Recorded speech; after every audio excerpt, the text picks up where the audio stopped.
ရေပြားယောဂတွေပျောက်ကင်းစေနိုင်တဲ့နှင်းစီပန်းအစီရဲ့ဈေးနှုန်းကိုတင်းမှာနှလုံးယောဂရှိရင်သွားမမေးပါနဲ့နှင်းစီပန်းရဲ့အစီကကမ္ဘာပေါ်မှာဈေးအကြီးဆုံးသောထုတ်ကုန်ပစ္စည်းတစ်မျိုးဆိုတာသင်သိပြီးပါပြီလားနှင်းစီပွင့်တွေကနေထုတ်ယူတဲ့နှင်းစီပန်းအစီ1မီလီလီတာကို$33ကျော်လောက်အထိတောင်မှဈေးပေးရပါတယ်မြင်တန်အောင်ပြောရမယ်ဆိုရင်ကျွန်တော်တို့တောက်နေတဲ့1လီတာရေတန်ဘူးရဲ့အပုံတစ်ထောင်ပုံရင်တပုံလောက်သာရှိမဲ့နှင်းစီပန်းအစီကိုမြန်မာငွေ3သိန်းခွဲလောက်အထိပေါက်ဈေးရှိနေတာဖြစ်ပါတယ်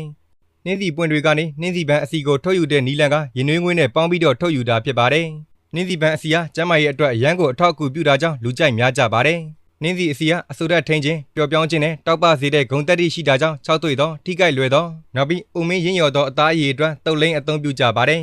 နောက်ပြီးရနက်ကုထုံးတွေမှာဆိုရင်လည်းနှင်းစီပန်းအစီကိုအသုံးပြုပါသေးတယ်နှင်းစီပန်းအစီကနှင်းစီပန်းရနံလေးတွေတင်းကျပ်နေတာကြောင့်စိတ်အပန်းပြေစေပြီးစိတ်ဖိစီးမှုကိုလျှော့ချပေးနိုင်ပါတယ်နှင်းစီပန်းအစီကိုနှင်းကူလိုမျိုးယာနာတွေအတွက်လည်းအသုံးပြုနိုင်ပါတယ်